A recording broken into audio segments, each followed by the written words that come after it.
Hello, welcome to White Birch Tarot and Astrology, and forgive my voice. We are having very bizarre weather here, and it's doing a number on my body.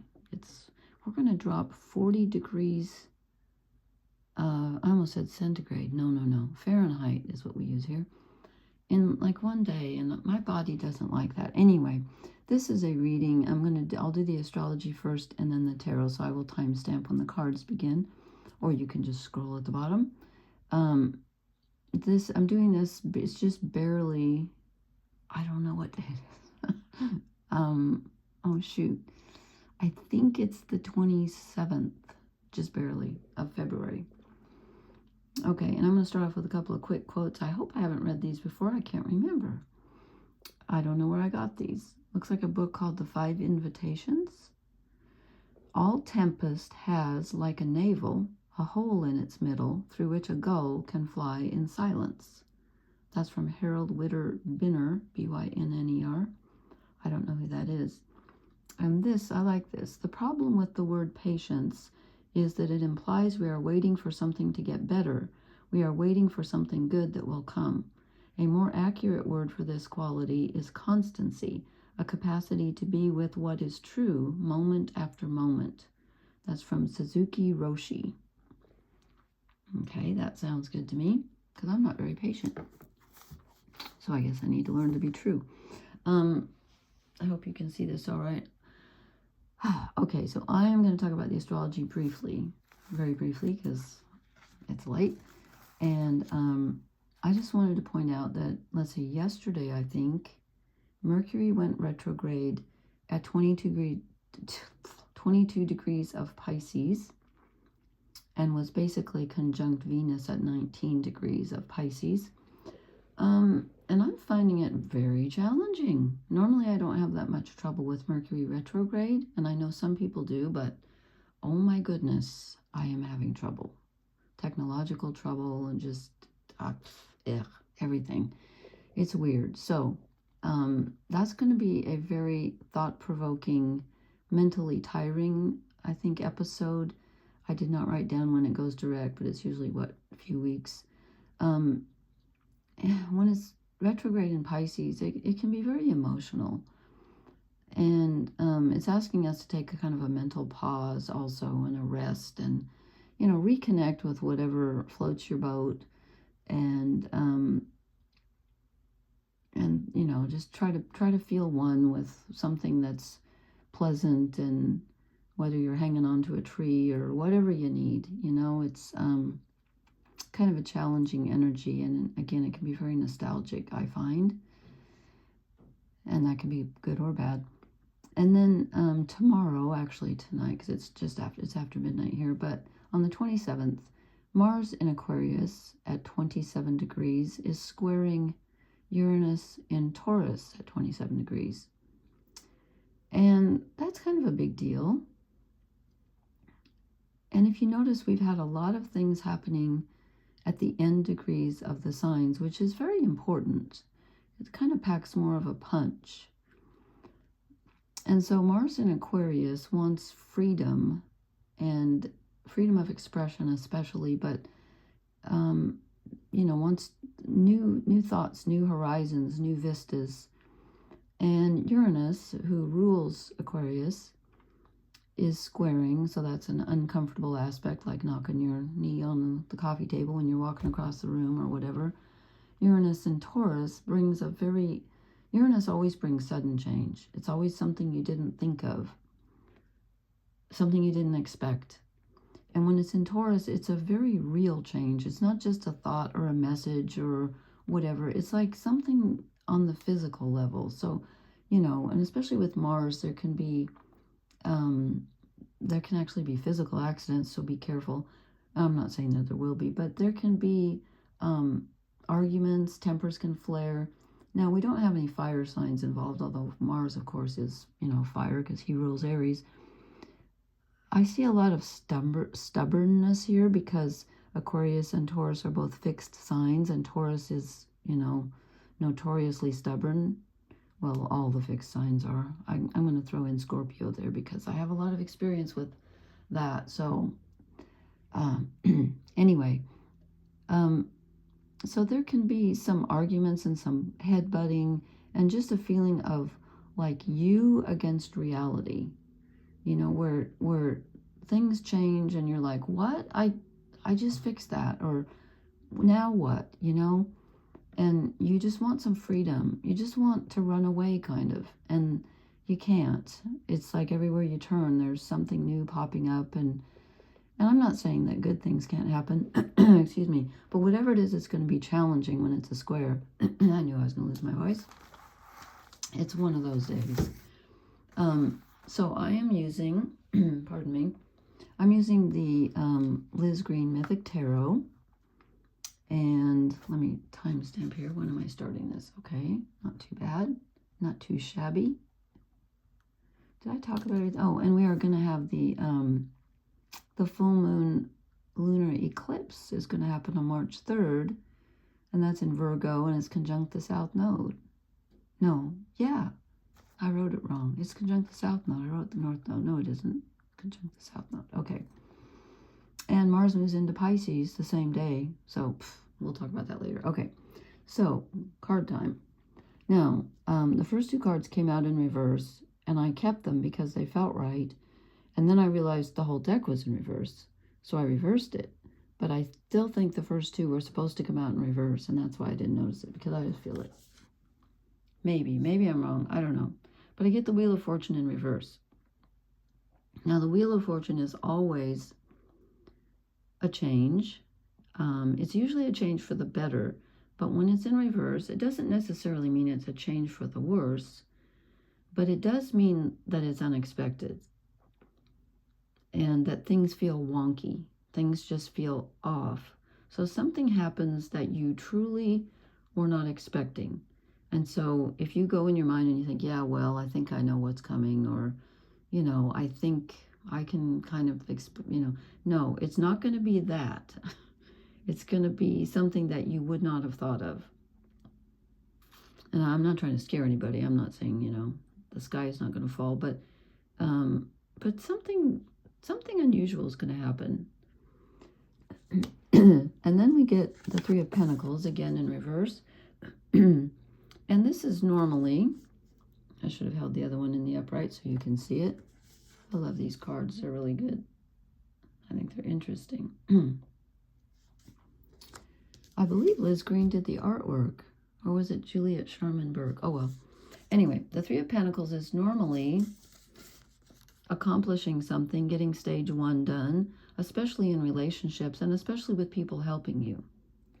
But this is in reverse. So there's a mismatch here with you and others where you're just feeling like you're not on the same page with people and they're not on the same page with you. And you're trying to get things done, but it just feels like nothing's getting done. Because again, everything feels kind of wonky and communication is off. So probably don't feel in step with everybody else. And then we get the lovely Five of Cups, which is Psyche running after, what's his name? Who did she fall in love with? Oh, well, I can't remember his name. Or is he Psyche? No, Psyche's a woman. Okay, anyway. This is regret. This is looking back on things that you've done, thinking, oh my God, why did I do that? Or why didn't I do the other thing? Why did I say this? Why didn't I say that? And that can come up a lot when we have a lot of Pisces energy, and especially Mercury retrograde in Pisces. Oh, yeah. That's a waning moon, and we have a waxing moon right now. But so there might be some things coming up that you're thinking of, and you're, kind of swimming in the ocean of regrets right now. And so, do your best not to get stuck there. Sometimes you have to reprocess things, but then we end. It seems like lately the rows have been ending with wands, and that happened again tonight. It's almost like at the end of the day, no matter what's going on, we have this urge to move forward. There's a burst of energy available, and I'm not sure if this is like so much that we're going to experience it or that we're wishing for it.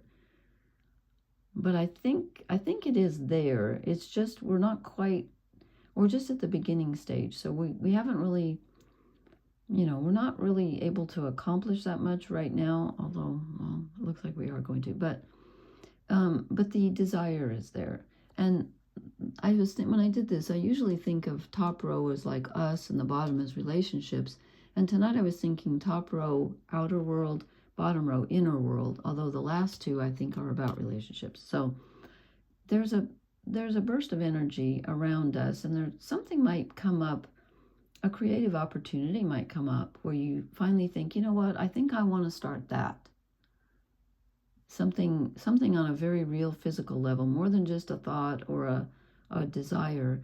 It's an action that you can take, or a creative endeavor in front of you, okay? And then this row, so this row I said like interior, and again, I think the last two are about relationships, but so inside us, we are feeling like we not only want to be in control, but we feel like we need to be in control. This is Zeus with his thunderbolts. And there's a feeling of inner authority. We are marching to our own drummer right now. And we may feel like there's no one really helping us, even though there are some people around us, but, maybe it's not quite what we hope for. Maybe we need more. I don't know. But there's a feeling of singularity here where we're doing it all. This is father energy. And we feel like we're the authority right now. It's up to us. And, maybe that's the way we want it. I don't know. And then the Two of Wands. And this is a choice. And there's Chiron, the wounded healer, in the cave with his scroll of wisdom. And we're trying to decide, okay, I feel like I'm being pulled in two directions. Which way should I go? And I'm not sure that it's time to choose right now. But there is that feeling. There is that feeling right now. And then this is interesting. The last two are both sixes. And I'm feeling relationship energy because it's the Six of Pentacles. So one, I think it's time, this has been coming up a lot about reciprocity and looking at where your relationships are fulfilling and where they're not. And I also feel like it's about having faith, that pretend that's the universe or God or whatever you want to call it.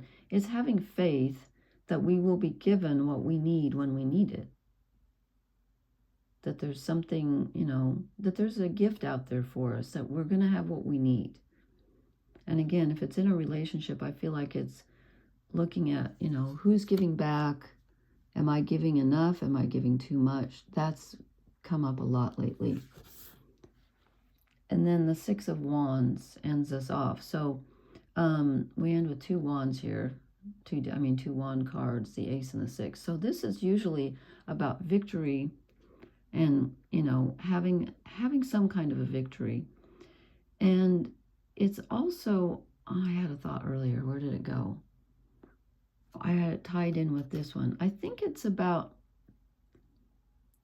with Mercury retrograde in Pisces, I feel like it can be also revisiting past accomplishments and weighing them up and thinking, if I did this or that, then I can do this.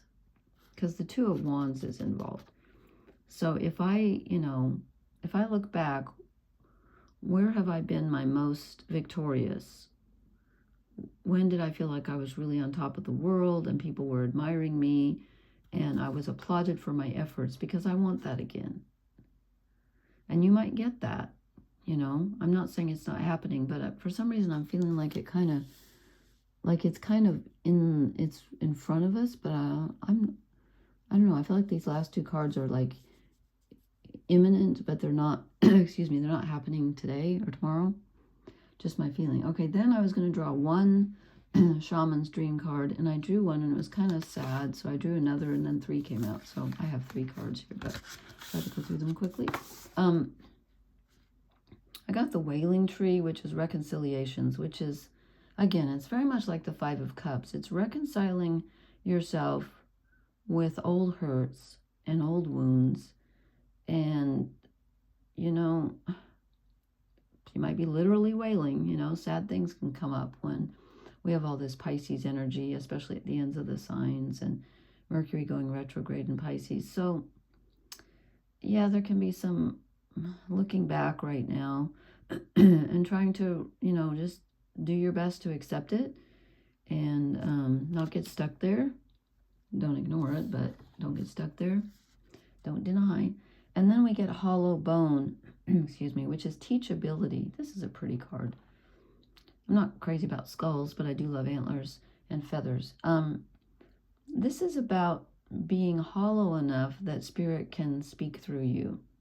It's sort of getting yourself out of the way, making a clear path for what is in front of you, what wants to come through you, to come through you. So, that can be like getting rid of ego things, and I don't mean getting rid of the entire ego, because I hate it when people say that. But just, the fears, the attachments, the negative thinking, the feeling of I'm not worthy or whatever, just become hollow and see what comes through. Because something is there wanting to come through you. And the last card I drew is called Lay of the Land, Ancestral Wisdom, which is interesting. I guess that's the sun. Could that be a full moon? I'm going to read from the book on this one because I found it interesting, except I lost the book. Here it is. What number are we? 34. Oh, I'm sorry, I'm so croaky. The best I can do. This says past lessons, excuse me, being well informed and ancestral wisdom.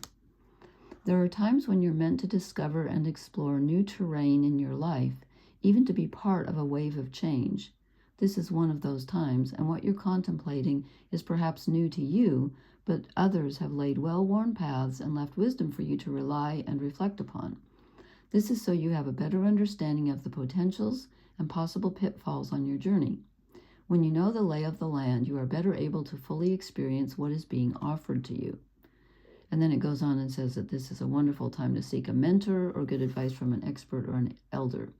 Where others before you have dared to tread, you will discover the treasure they have left behind for you to make your own.